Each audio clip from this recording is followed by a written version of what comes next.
Okay, great. We're going to start today's breakout session. Hi, and welcome to Teaching Accessibility to Tomorrow's Builders. My name is Robert Frawley, and on behalf of SciTech Global, I am so excited to have you join us.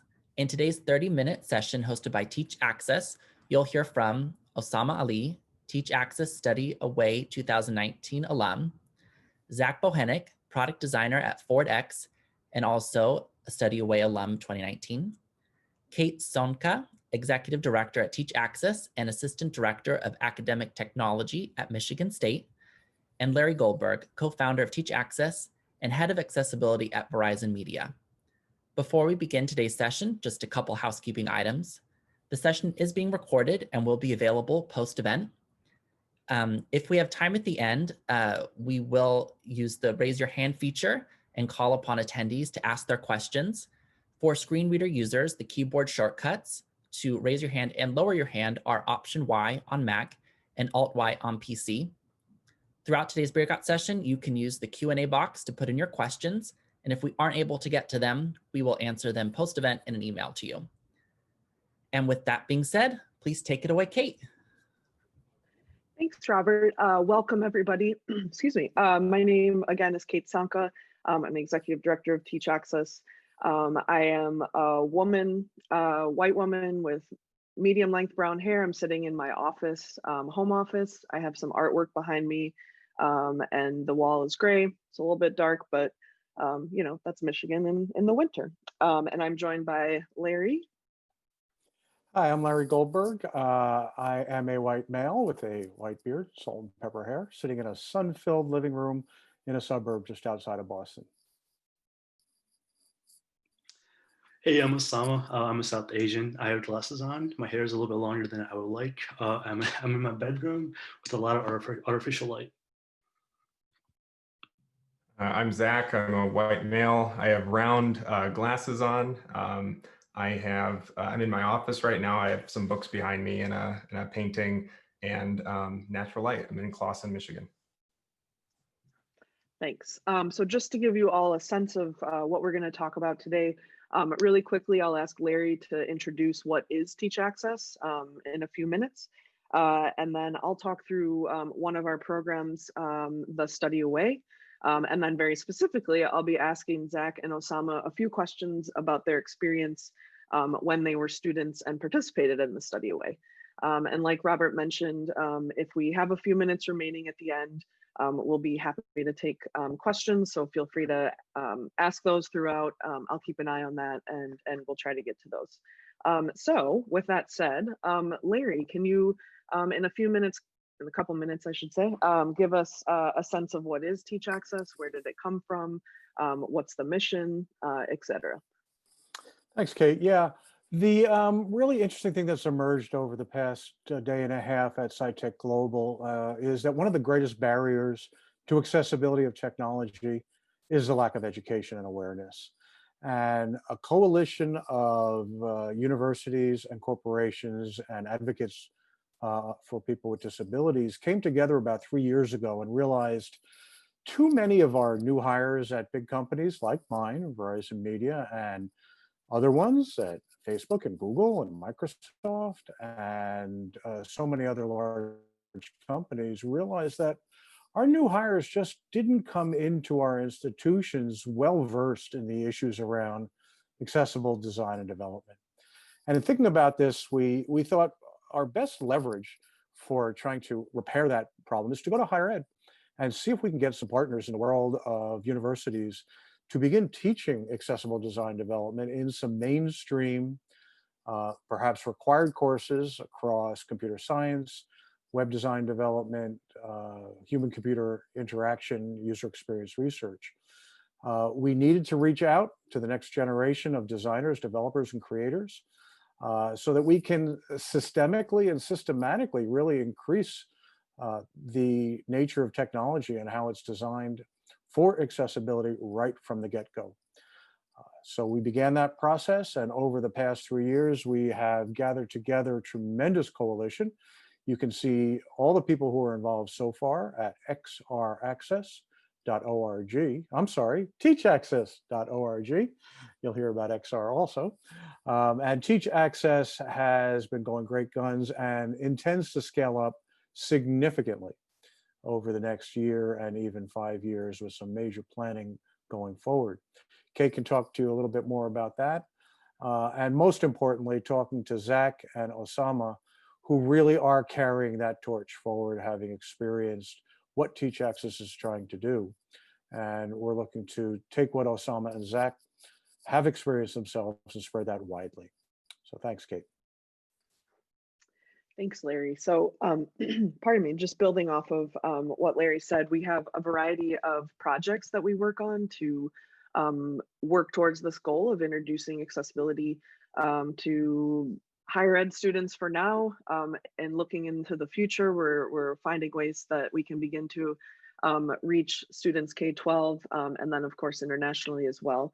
But out of that, we have done things like faculty grants, where we're providing small stipends to faculty in the United States to develop curricular materials where they can introduce these basic concepts of accessibility.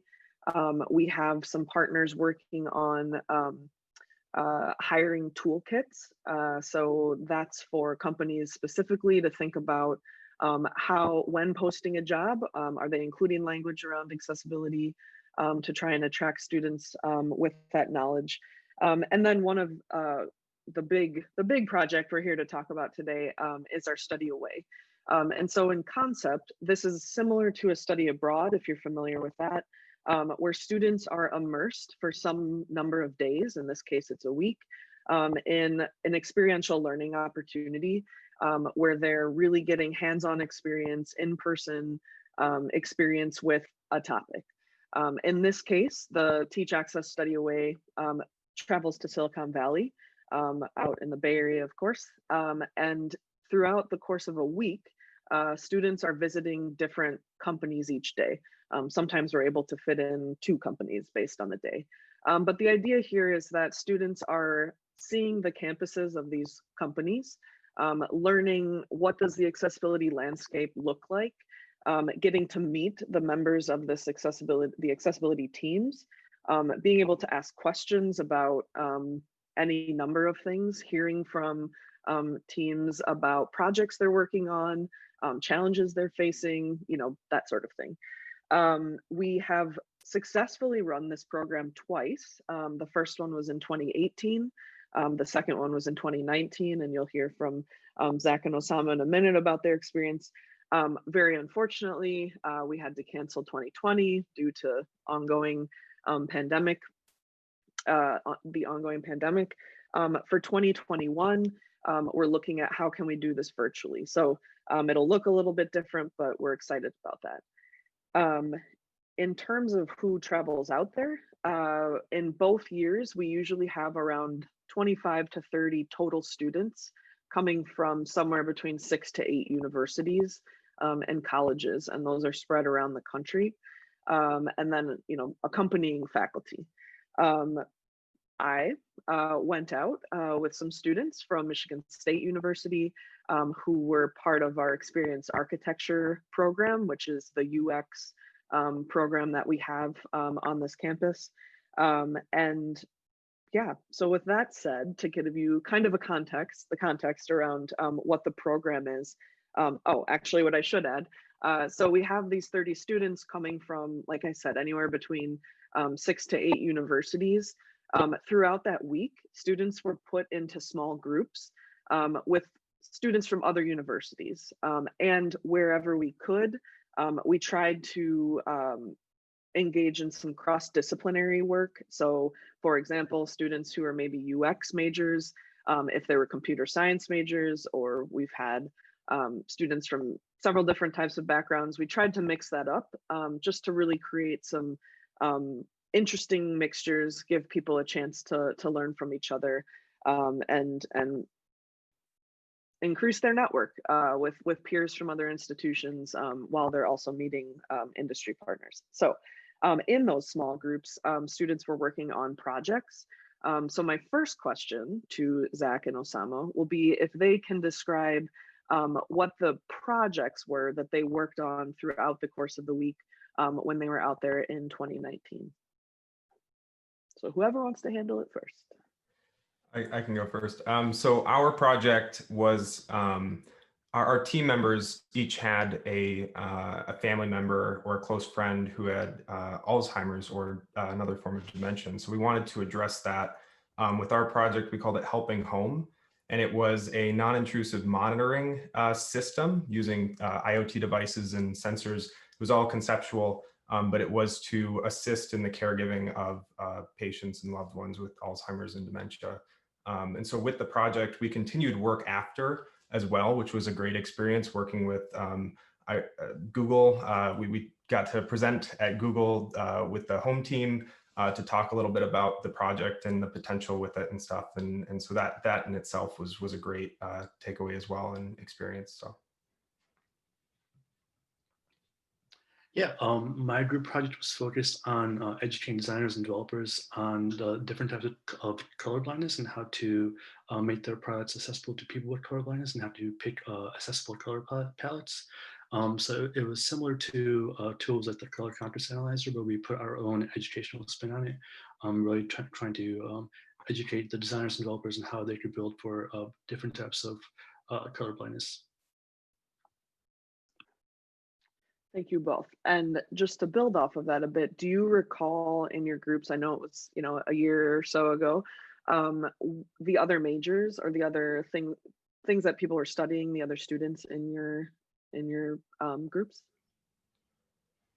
Yeah, I think it was diverse. It was a mix between like we were the UX designers, I guess you could say, because we were experienced architecture, and then we were paired with a lot of computer science focused individuals, mechanical engineering.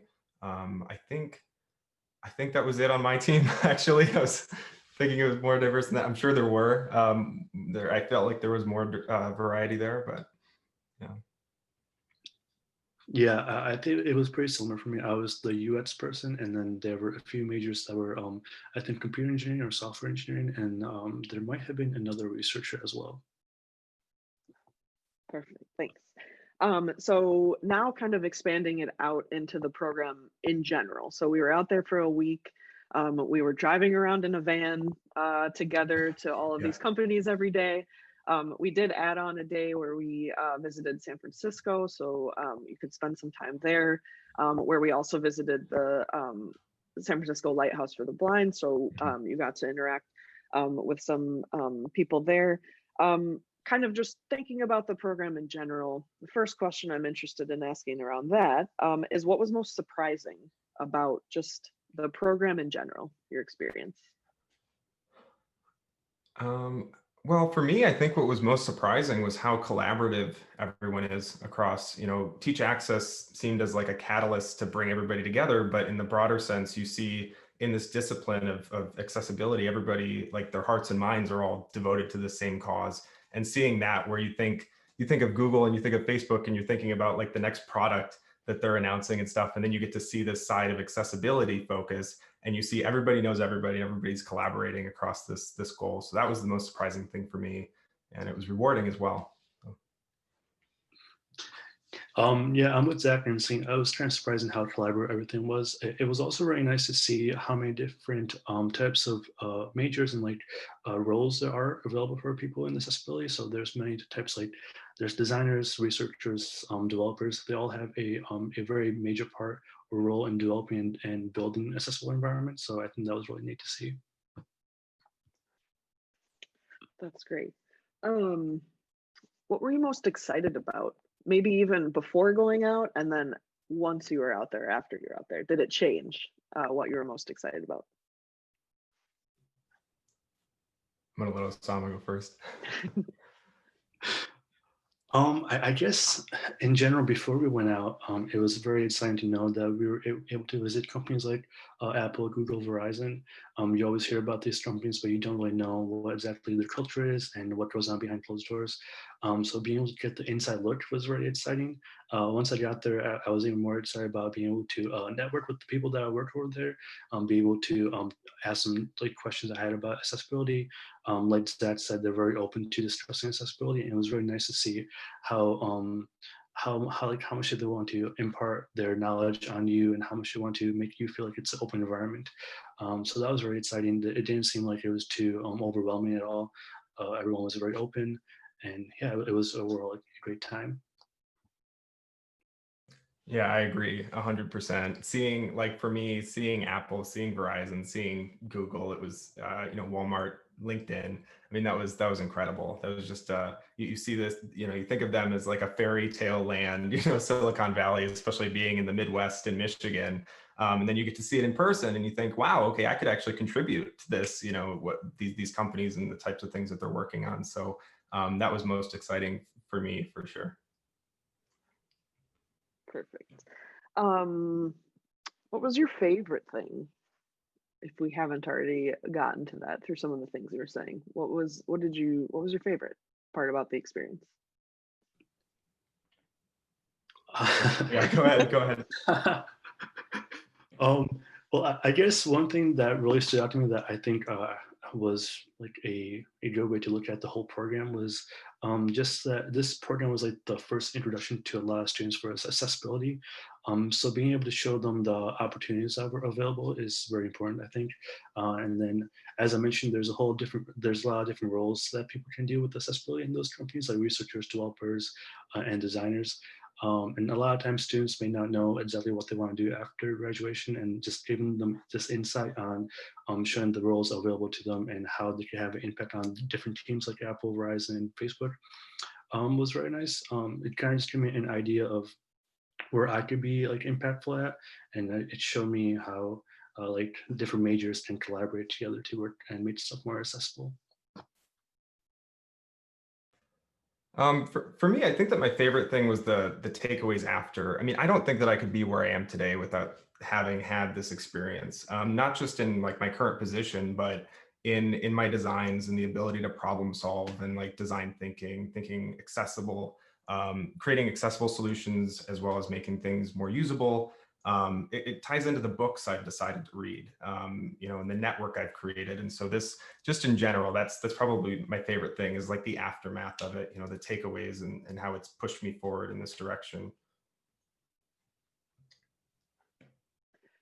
That is actually a question that occurred to me while you were both talking was how did I mean, Zach, you kind of got at that, how it's impacted your work, because something that we look at in Teach Access, that we're fond of saying, credit goes to Matt May of Adobe, is that what we have is a few people that know a lot about accessibility. What we're looking for is a lot of people who know a little bit, and that's not to say that we still absolutely won't need and don't need experts, or that we won't continue to need experts in accessibility forever. But it would be great for a lot of people to know at least a little bit. So in thinking about that, how did your experience with Study Away impact where you are now, or what you're doing, or how you're approaching the work that you're doing, and so forth, as much as you're able to share based on where you're at? I think on one side, it's in every design that I'm working on now. It's just something that once you get it, once you have that aha moment and it clicks and you're like, okay, everything needs to be accessible. Like that's just what needs to happen. So then you learn, the next stage is then learning how to connect with your coworkers and reach an understanding of, not just to say, hey, I know everything about accessibility, step aside, but it's, hey, here's why this is important. This is why I'm doing this. This is why I'm asking these sorts of questions. I think is super important, and taking the lessons from the Teach Access trip has armed me with the right tools to get to that understanding with everyone on the team. And the goal is to try to get everyone, right, like you're saying, to have a little understanding. So if I can help, that's a win for me. Yeah, I'm in a similar mind where if I know about accessibility, I can definitely impart the knowledge onto other people on my team about accessibility. I'm fortunate that I work with a group of people that know a lot more about accessibility than I do, so that's really nice. But I think the whole program in general, the idea of teaching students about accessibility, and no matter where they end up, having those students be able to be educators about accessibility in their own different teams that they work in is very important. And I think it's really nice to be able to have educators of accessibility in different products and different teams. So I think that's just where I got really lucky, where I get to be a part of a team that already knows a lot about accessibility. So yeah. That's great. And I do want to remind everybody, our attendees, if you have questions for any of us about Teach Access, the organization, or specifically for Zach or Ossama about the experience they had at Study Away, please feel free to submit those. And I see one coming in. Let me just read that quickly. But Larry, do you have any questions or comments before I get through these? I just want to mention that looking at Zach and Osama and the experiences they had, anyone who's got any pessimism about the world today, about accessibility's future, just look at what these two individuals are saying and have accomplished, and then multiply that by 1 million or more, because that's what our ambition is in Teach Access. And we're going through a strategic planning process right now to scale up so we can replicate that kind of experience that Zach and Osama had for so many more students. And that's really our major goal. Thanks. So the first one I think might be more of a statement, but it's from Dan, and it says, also small NGOs make inclusive technologies. We are waiting to visit in Europe, and there's a link there for tactileimages.org. It looks like that's a place you could learn more about remote teaching, individual learning, and image accessibility. So that's what we got. And then the next question, maybe Larry, you could take this one to begin with, comes from Tabitha. The question is, are companies able to involve their interns in the program? Oh yeah, for sure. We hire interns at Verizon Media, and as do the other major companies. And our group on accessibility have consistently hired interns, particularly during the summer, and gotten them involved in accessibility. And in fact, every new employee at Verizon Media goes through an accessibility training. And some of the all the interns, when they come in during the summer, are exposed to accessibility, and if it catches their imagination and excitement, they can do a deeper dive while they're within our organization, either on campus or virtually. So yeah, we definitely target the interns to fill their heads up, because as Zach said, once you're exposed to this subject matter, it'll never leave your mindset. Yeah, thanks for that.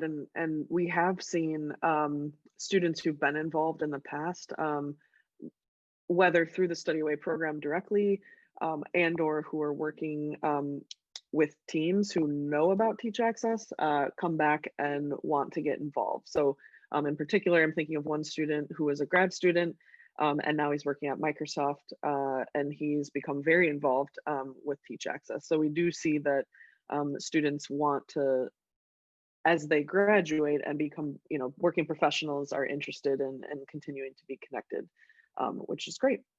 There's another question in here from John. How do students get signed up with Teach Away or the Study Away? So at this point in time, the way that we have structured it is that any university who is a member of Teach Access, and certainly I encourage everybody, if you're interested in what we're doing, please visit the website teachaccess.org, and you can get more information there about all the things that we're talking about. But for universities who are members of Teach Access, the Study Away program is open for them to bring students or include students in this program. So that's where it's a little bit smaller in terms of scale, because we have, I think right now, somewhere around 24 or about 25 or so universities that are active members in Teach Access. So we're pulling from those universities and encouraging those universities to bring students. And then it's really up to each individual university on how they want to handle that. So in my case for Michigan State University, I did attach a credit bearing option for students so that they could actually get credit that would show up on their transcript and so forth. Not every university is structured that way or wants to handle it that way. And so it's kind of left to left to their own devices in terms of how they want that to look. So that's how it's been.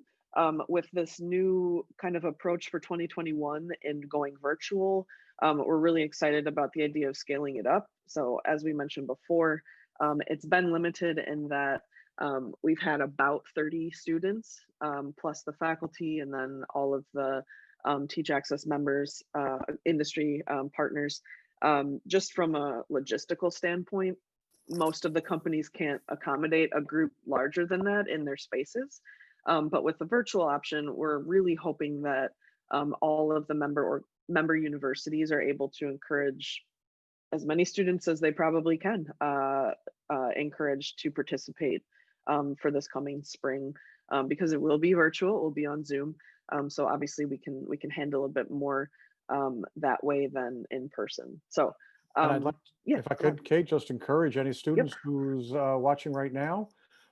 You are a client of that university, and you should be, if you're interested in this program, please reach out to your professors, your department chairs, and encourage your university to join.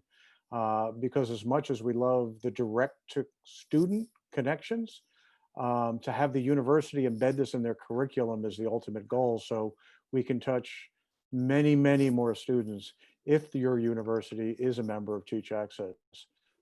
So go to the website. There's information about how your university can join. And I'm also going to put this into the chat, but I'll say it out loud. If you're interested in getting more information, if you look at the website and have questions, if you're a university, if you're a company who's on here interested, if you're a disability advocacy group or nonprofit, we're very welcoming. But if you have questions, there's an email address you can contact. It's info@teachaccess.org. And you can send a general inquiry there, and then we will get back to you if you're interested in joining or learning more. I think that handles all of the questions. There are just a couple follow-up comments from Tabitha about how to get involved. So I think we've answered that. We have just a couple minutes left. I'm curious. Oh, another question just came in. Okay, so from Donna, is there any possibility of Canadian universities participating? This is a great question. At this point in time, we have not brought in or haven't had any Canadian universities. And Larry alluded to this earlier, but Teach Access as an organization has already started the process of some really substantive strategic planning that will take us through end of March. So it's really going to be in depth, thinking about how we can really scale up. And one of the elements of this planning is how to incorporate international universities, international partners, and so forth. So at this point in time, we don't have Canadian universities as part of it, but our goal is that at least within the next year or so, we will have a very clear pathway of what that looks like. And there's another question, is there to try and reproduce this in Spanish-speaking countries? I think, yeah, tied to the involving international partners. We have a few ideas on how it might look. So we're going to be exploring that. But certainly, if there are additional questions we haven't gotten to about what we're doing, please feel free to send an email to info@teachaccess. And with that, are there any closing comments that anyone would like to share, Zach, Ossama, or Larry, about anything we've talked about?